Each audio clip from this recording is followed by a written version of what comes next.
It's never too late to talk the NBA draft. Walter Clayton Jr. has been taking the NCAA and the college basketball world by storm over the last month or so, leading Florida to the national championship game, which will be played tonight against Houston. He's being mocked to the Orlando Magic with the 24th overall pick. That is the pick that Denver holds, or at least is going to be giving the Magic in the first round this year. So today I figured, why not talk about it, since the Orlando Magic have been off for almost 4 days now.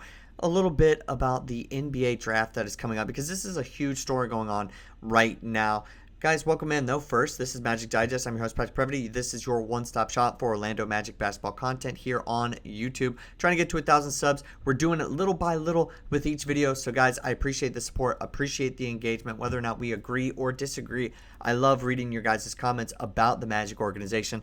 Great to talk basketball. Now, let's get into Walter Clayton Jr. And as well, we're also going to be talking about Dwight Howard, who is now a first ballot Hall of Famer, Naismith Basketball Hall of Fame. He was inducted, I believe, just the other day. So huge news on that end. But yes, starting with Walter Clayton Jr., who is this man?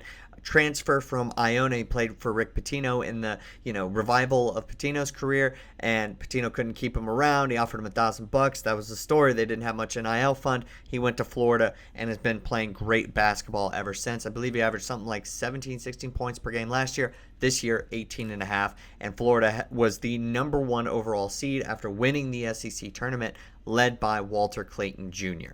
Now, he is kind of a smaller-ish guard, 6'2", 6'3", but super athletic. He was a 4-star football player, athlete, and he kind of just bet on himself for basketball. He wasn't really a known recruit coming out of high school, and has made a major name for himself. He's averaging this year 18.5 points, as I mentioned, 4.1 assists, 3.7 rebounds, and shooting 45% from the field, 39% from three. He just recently went on Jerry McCain's podcast and talked a little bit about his career up to this point, and it was mainly just him figuring out his jump shot. And it's really cool to see, because he's also averaging 87% from the free throw line. That has really helped Florida throughout this entire tournament run, and it looks like his shot is fixed. So we've taken a couple guards that have been defensive oriented, or maybe they don't have as much of an offensive upside as you'd like from a first round pick.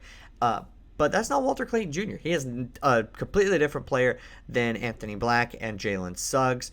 And we're going to talk about the guard rotation, whether or not the Magic are going to need a guard in just a second. But right now he's being mocked to the Brooklyn Nets with the 26th pick. Now, I don't know if he's going to get past the Magic, but there's still plenty of time to go between, now and the draft. So a lot of things could change. And CBS Sports has him going to the Magic with the 25th at the time of that mock draft. And then Yahoo Sports as well, 25th at the time of that mock draft, to the Orlando Magic. The Athletic had him at a second-round selection, 41st overall, to the Golden State Warriors.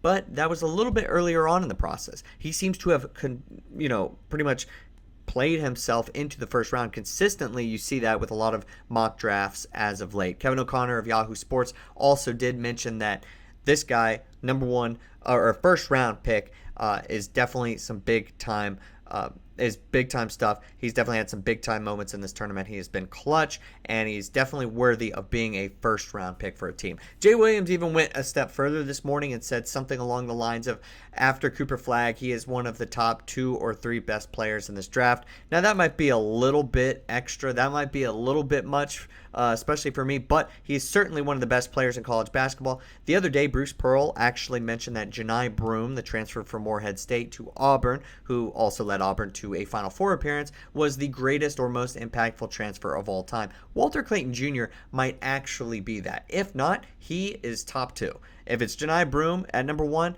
Walter Clayton Jr. is top 2, certainly up there with some of the greats and on an amazing run in college basketball. Not all college basketball stars make it in the NBA, but we've seen it more so as time has gone on, that these guys have carved out a role for themselves in the NBA. And this is a guy who certainly looks like he's still tapping into some potential, and he's got that clutch gene, if you will, if you give me that cliche. So that's something that the Magic are definitely interested in, especially now that they're going to be picking a little bit later in the first round. So Walter Clayton Jr., is he somebody that we could potentially see for the Orlando Magic?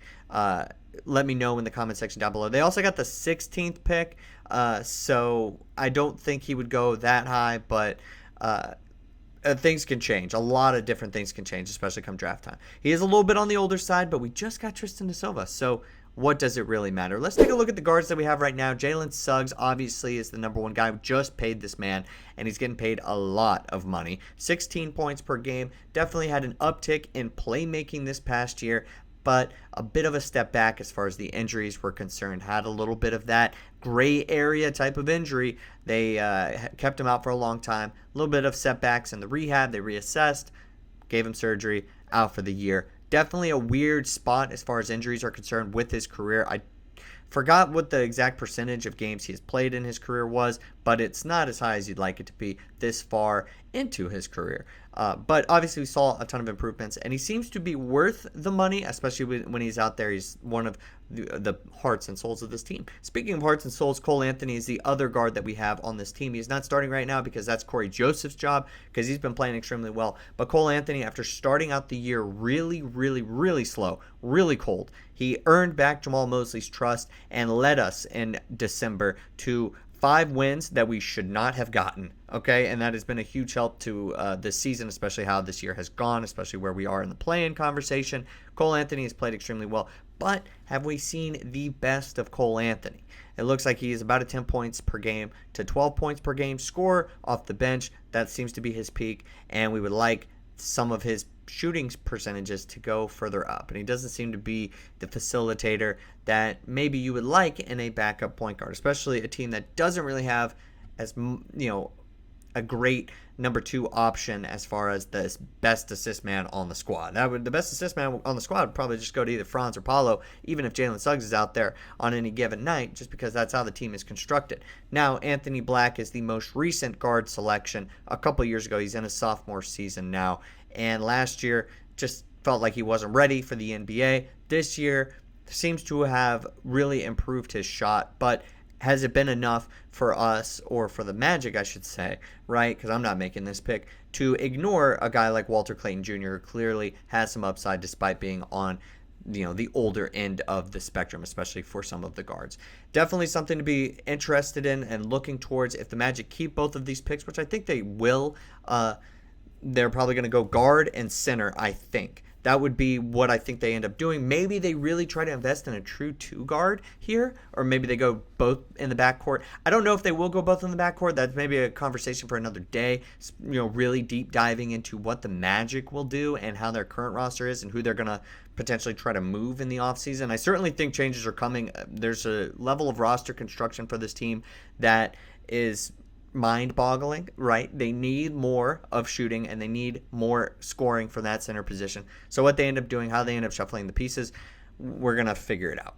We're going to know a lot more, especially when these postseason games are played. So I also did want to give a big shout out. Dwight Howard, man, first ballot Hall of Famer. I don't know how his career will end up being looked at when all is said and done. This ceremony for him is over. But what I do know is 3-time Defensive Player of the Year, one of the faces in the NBA in the early 2010s, late 2000s, and despite the way he left and what this Magic organization has had to endure, but between him leaving and getting Paolo Banchero, and there were some nice years there, but the Vooch era, despite what they ended up having to endure, I think it's all love on the Magic side of things, and certainly for Dwight. And he brought this team a win in the finals, which for this organization is definitely a great feat. We don't have any championships, and it's something that hopefully Shaq does also recognize at some point in the near future, before all is said and done. Hopefully Shaq gives Dwight Howard his much due flowers. The Magic's PA announcer also announced his retirement. I'm sure you guys have seen that. That was a little bit of older news, so also shout out to him. So a lot of different things going on for the Orlando Magic as time has gone on during this break. The last time the Magic played was, I believe, on Thursday now, and they play again tomorrow against the Atlanta Hawks. Jamahl Mosley said that this team is just about as healthy as they're ever going to be, so it's time to capitalize. The Orlando Magic 38-40, Atlanta Hawks 37-41. Magic a full game ahead of them. They are officially in the play-in, and it's just about keeping that 7 seed, getting that home court advantage against the Hawks when we play them again 3 times in about a week and a half or so, and potentially we'll go play the Boston Celtics. Right now, I probably would rather see the Magic against the Cleveland Cavaliers, but hey, it looks like it's going to be the Celtics if we can take off a game against the Atlanta Hawks, get that home court, beat them in the first game, go play the Celtics, see where this team really is. It'll be a good litmus test. But let me know what you guys think down in the comment section below. Is Walter Clayton Jr. one of the guys that you would like to see wearing the Orlando Magic uniform next season? I think he'd be a good addition. Yeah, we'll see. All right, guys, thank you so much for watching. I'll see you guys next time with more Orlando Magic basketball content.